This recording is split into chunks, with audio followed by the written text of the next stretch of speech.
नमस्कार दोस्तों, संस्कार की बातें चैनल में आपका स्वागत है। दोस्तों, आज हमारी वीडियो का विषय रहेगा गजेंद्र मोक्ष। दोस्तों, बैसाख मास चल रहा है और बैसाख मास भगवान विष्णु का प्रिय है और गजेंद्र मोक्ष भी भगवान विष्णु का अति प्रिय स्रोत है। दोस्तों, आज के दिन भगवान विष्णु का ये प्रिय स्रोत सुनने मात्र से आपको सभी संकटों से छुटकारा तो मिलेगा ही और आपके यहाँ किसी प्रकार भी धन धान्य की कमी नहीं रहेगी। दोस्तों, आज से आप गजेंद्र मोक्ष के पाठ को नित्य प्रति सुनिए। देखिए आपकी किस्मत किस प्रकार चमकने लगेगी। दोस्तों, यदि आपने हमारे चैनल को अब तक सब्सक्राइब नहीं किया तो जरूर करें और बेल आइकन दबाना ना भूलें ताकि आपको हमारी आने वाली सभी वीडियोस की जानकारी सबसे पहले हो सके। दोस्तों, हमारे फेसबुक पेज को भी लाइक करें ताकि आप हमारे साथ फेसबुक पर भी जुड़ सकें और इसका लिंक मैं नीचे डिस्क्रिप्शन में दे रही हूँ। दोस्तों, जब भी सुने आप गजेंद्र मोक्ष की इस कथा को पूरी सुने क्योंकि मैं आपके लिए गजेंद्र मोक्ष हिंदी में लेकर आई हूँ। दोस्तों, पूरी कथा सुनने के बाद कमेंट बॉक्स में जय विष्णु भगवान की जरूर लिखें। श्रीमद् भागवत पुराण के 8वें स्कंद में गजेंद्र मोक्ष की कथा है।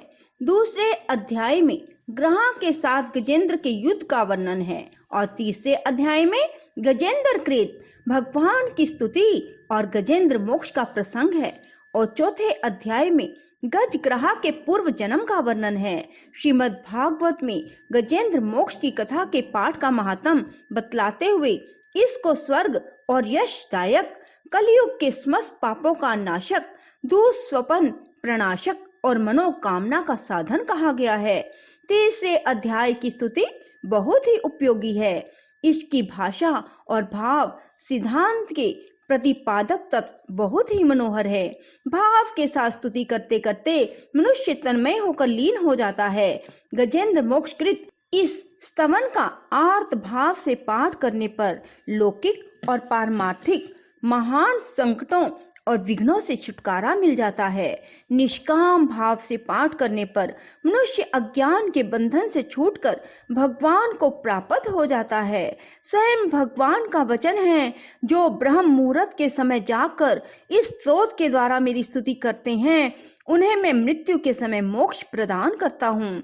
अंते मति सागति, इसे निश्चय ही भगवान की प्राप्ति हो जाती है तथा इस प्रकार वह सदा के लिए जन्म मृत्यु के बंधन से छूट जाता है। श्रीमद् भागवत महापुराण के अंतर्गत गजेंद्र कृत भगवान की स्तुति। श्री शुक जी महाराज बोले, बुद्धि के द्वारा निश्चय करके तथा मन को हृदय प्रदेश में स्थिर करके वह गजराज अपने पूर्व जन्म में सीखकर कंठस्थ किए हुए सर्वश्रेष्ठ एवं बार बार दोहराने योग्य निम्नलिखित स्त्रोत का मन ही मन पाठ करने लगा। गजराज ने मन ही मन कहा, जिनके प्रवेश करने पर अथवा जिनकी चेतना को प्राप्त करने पर ये जड़ शरीर और मन आदि भी चेतन बन जाते हैं, अर्थात चेतन की भांति व्यवहार करने लगते हैं। ओम शब्द के द्वारा लक्षित तथा संपूर्ण शरीरों में प्रकृति एवं पुरुष रूप से प्रविष्ट हुए उन सर्वसमर्थ परमेश्वर को हम मन ही मन नमन करते हैं, जिनके आधार पर यह विश्व टिका है, जिनसे यह उत्पन्न हुआ है और जिन्होंने इसकी रचना की है और जो स्वयं ही इसके रूप में प्रकट हैं, फिर भी जो इस दृश्य जगत से एवं उसकी कारण भूता प्रकृति से सर्वथा परे एवं श्रेष्ठ हैं, उन अपने आप पैदा हुए अर्थात स्वयंभू बने हुए भगवान की मैं शरण लेता हूँ। अपनी संकल्प शक्ति के द्वारा अपने ही स्वरूप में रचे हुए और इसलिए सृष्टि काल में प्रकट और प्रलय काल में उसी प्रकार अप्रकट रहने वाले इस शस्त्र प्रसिद्ध कार्य कारण रूप जगत को जो अकुंठित दृष्टि होने के कारण साक्षी रूप से देखते रहते हैं और उनमें लिप्त नहीं होते, वे चक्षु आदि प्रकाशकों के भी परम प्रकाशक प्रभु मेरी रक्षा करें। समय के प्रवाह से संपूर्ण लोकों के एवं ब्रह्म आदि लोकपालों के पंचभूतों में प्रवेश कर जाने पर तथा पंचभूतों से लेकर महतत्व पर्यंत संपूर्ण कारणों के उनकी परम कारण रूपा प्रकृति में लीन हो जाने पर उस समय दुर्गेय तथा अपार अंधकार रूप प्रकृति ही बची रहती है। उस अंधकार के परे अपने परम धाम में जो सर्वव्यापक भगवान सब ओर प्रकाशित रहते हैं, वे प्रभु मेरी रक्षा करें। भिन्न भिन्न रूपों में नाट्य करने वाले अभिनेता के वास्तविक स्वरूप को जिस प्रकार साधारण दर्शक नहीं जान पाते, उसी प्रकार सत्व प्रधान देवता अथवा ऋषि भी जिनके स्वरूप को नहीं जानते, वे दूसरा साधारण जीव तो कौन जान सकता है अथवा वर्णन कर सकता है। ऐसे वे दुर्गम चरित्र वाले प्रभु मेरी रक्षा करें। आसक्ति सर्वथा छूटे हुए संपूर्ण प्राणियों में आत्म बुद्धि रखने वाले सबके अकारण हेतु एवं अतिशय साधु स्वभाव मुनिगण जिनके परम मंगलमय स्वरूप का साक्षात करने की इच्छा से वन में रहकर अखंड ब्रह्मचर्य आदि अलौकिक व्रतों का पालन करते हैं, वे प्रभु ही मेरी गति हैं। जिनका हमारी तरह कर्म के कारणवश ना तो जन्म होता है, ना जिनके द्वारा अहंकार द्वारा प्रेरित कर्म ही होते हैं, जिनके निर्गुण स्वरूप का ना तो कोई नाम है ना रूप ही, फिर भी जो समय अनुसार जगत की सृष्टि एवं प्रलय के लिए अपनी इच्छा से जन्म आदि को स्वीकार करते हैं, उन अनंत शक्ति संपन्न पर ब्रह्म परमेश्वर को नमस्कार है। उन पारकृत आकार रहित एवं अनेकों आकार वाले अद्भुत कर्मा भगवान को बार बार नमस्कार है। स्वयं प्रकाश एवं सबके साक्षी परमात्मा को नमस्कार है। उन प्रभु को जो मन वाणी और चित्त वृत्तियों से भी सर्वथा परे हैं, उनको बार बार नमस्कार है। विवेक की पुरुष के द्वारा सत्वगुण विशिष्ट निवृत्ति धर्म के आचरण से प्राप्त होने योग्य मोक्ष सुख के देने वाले तथा मोक्ष सुख की अनुभूति रूप उस प्रभु को नमस्कार है। सत्व गुण को स्वीकार करके शांत, रजोगुण को स्वीकार करके घोर एवं तमोगुण को स्वीकार करके मूढ़ की भांति प्रतीत होने वाले भेद रहित और सदा समभाव से स्थित ज्ञान घन उन प्रभु को नमस्कार है। शरीर व इंद्रियों आदि के समुदाय रूप संपूर्ण पिंडों के ज्ञाता, सबके स्वामी, साक्षी रूप आपको नमस्कार है। सबके अंतर्यामी, प्रकृति के भी परम कारण किंतु स्वयं कारण रहित उस प्रभु को नमस्कार है। संपूर्ण इंद्रियों एवं उनके विषयों के ज्ञाता, समस्त प्रतीतियों के कारण रूप संपूर्ण जड़ प्रपंच एवं सबकी भूता अविद्या के द्वारा सूचित होने वाले संपूर्ण विश्व में अविद्या रूप से भासने वाले आपको नमस्कार है। सबके कारण किंतु स्वयं कारण रहित तथा कारण होने पर भी परिणाम रहित होने के कारण अन्य कारणों से विलक्षण कारण आपको बारंबार नमस्कार है। संपूर्ण वेदों एवं शास्त्रों के परम तात्पर्य, मोक्ष रूप एवं श्रेष्ठ पुरुषों की परम गति भगवान को नमस्कार है। जो त्रिगुण रूप काष्ठों में छिपे हुए ज्ञानमय अग्नि है, उक्त गुणों में हलचल होने पर जिनके मन में सृष्टि रचने की बाहरी वृत्ति जागृत हो जाती है तथा आत्म तत्व की भावना के द्वारा विधि निषेध रूप शास्त्र से ऊपर उठे हुए ज्ञानी महात्माओं में जो स्वयं प्रकाशित रहते हैं, उन प्रभु को नमस्कार है।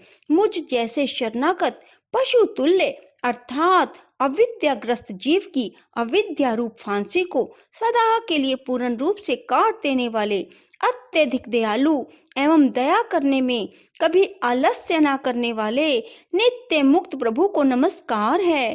अपने अंश से संपूर्ण जीवों के मन में अंतर्यामी रूप से प्रकट रहने वाले सर्वनियंता अनंत परमात्मा आपको नमस्कार है।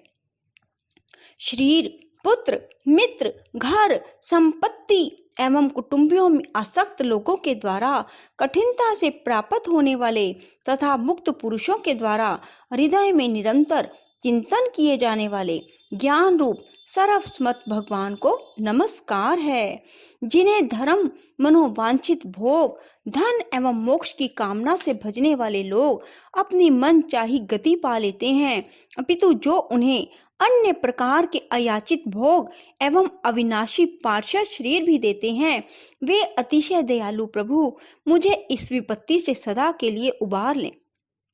जिनके अनन्य भगत जो वस्तुतः एकमात्र उन भगवान की ही शरण है और जो धर्म, अर्थ आदि किसी पदार्थ को नहीं चाहते, अपितु उन्हीं के परम मंगलमय एवं अत्यंत विलक्षण चरित्रों का गान करते हुए आनंद के सागर में गोते लगाते रहते हैं, उन विनाशी, सर्वव्यापक, सर्वश्रेष्ठ, ब्रह्मा नियामक, अभक्तों के लिए अप्रकट होने पर भी, भक्ति योग द्वारा प्राप्त करने योग्य, अत्यंत निकट होने पर भी माया के आवरण के कारण अत्यंत दूर प्रतीत होने वाले, इंद्रियों के साथ अगम्य तथा अत्यंत दुर्विज्ञ और अंतरहित, किंतु सबके आदि कारण एवं सब ओर से परिपूर्ण उन भगवान को मैं स्तुति करता हूँ। ब्रह्मा आदि समस्त देवता, चारों वेद, संपूर्ण चराचर, समस्त जीव नाम और आकृति के भेद से जिनके अत्यंत क्षुद्र अंश के द्वारा रचे गए हैं, जिस प्रकार प्रज्वलित अग्नि से लपटें सूर्य से किरणें बार बार निकलती हैं और पुनः अपने कारण में लीन हो जाती हैं, उसी प्रकार बुद्धि, मन, इंद्रियां और नाना योनियां भी उत्पन्न होने वाले शरीर एवं यह गुणमय प्रपंच जिन स्वयं प्रकाश परमात्मा से प्रकट होता है, उन्हें उन्हीं में लीन हो जाता है। वे भगवान वास्तव में ना तो देवता हैं, ना असुर, ना मनुष्य, ना योनि के प्राणी हैं, ना वे स्त्री हैं, ना पुरुष, ना नपुंसक ही हैं, ना वे ऐसे कोई जीव हैं जिनका इन तीनों ही श्रेणियों में समावेश ना हो सके। ना वे गुण हैं, ना कर्म है, ना कार्य और ना कारण ही हैं। सब का निषेध हो जाने पर जो कुछ बचता है वही उनका स्वरूप है, वे ही सब कुछ हैं। ऐसे भगवान मेरे उद्धार के लिए आविर्भूत हों। मैं इस ग्रह के चंगुल से छूटकर जीवित रहना नहीं चाहता, क्योंकि भीतर और बाहर तथा सब ओर से अज्ञान के द्वारा ढके हुए इस हाथी के शरीर से मुझे क्या लेना देना है। मैं तो आत्मा के प्रकाश को ढक देने वाले उस अज्ञान की निवृत्ति चाहता हूँ, जिसका कालक्रम से अपने आप नाश नहीं होता, अपितु भगवान की दया से अथवा ज्ञान के उदय से होता है। इस प्रकार मोक्ष का अभिलाषी मैं, विश्व के रचिता, स्वयं विश्व के रूप में प्रकट और विश्व से सर्वथा परे, विश्व को खिलौना बनाकर खेलने वाले, विश्व में आत्मा रूप से व्यापक, अजन्मा, सर्वव्यापक एवं प्राप्त होने योग्य वस्तुओं में सर्वश्रेष्ठ श्री भगवान को प्रणाम करता हूँ तथा उनकी शरण में हूँ, जिन्होंने भगवत भक्ति रूप योग के द्वारा कर्मों को जला डाला है। वे योगी उसी द्वारा शुद्ध किए हुए अपने हृदय में जिन्हें प्रकट हुआ देखते हैं, उन योगेश्वर भगवान को मैं नमस्कार करता हूँ, जिनकी त्रिगुण आत्मक शक्तियों का राग रूप वेग असह है, जो संपूर्ण इंद्रियों के विषय रूप में प्रतीत हो रहे हैं, जिनकी इंद्रियां विषयों में ही रची पची रहती हैं। ऐसे लोगों को जिनका मार्ग भी मिलना असंभव है, उन शरणागत रक्षक एवं अपार शक्तिशाली आपको बार बार नमस्कार है, जिनकी अविद्या नाम शक्ति के कार्य रूप अहंकार से ढके हुए अपने स्वरूप को यह जीव जान नहीं पाता, उस अपार महिमा वाले भगवान की मैं शरण में आया हूँ। श्री शुकदेव जी ने कहा, जिसने पूर्वोक्त प्रकार से भगवान के भेद रहित निराकार स्वरूप का वर्णन किया था, उस गजराज के समीप जब ब्रह्मा आदि कोई भी देवता नहीं आए, जो भिन्न भिन्न प्रकार के विशिष्ट विग्रहों को ही अपना स्वरूप मानते हैं, तब साक्षात श्री हरि, जो सब के आत्मा होने के कारण सर्व वेद स्वरूप हैं, वहां प्रकट हो गए।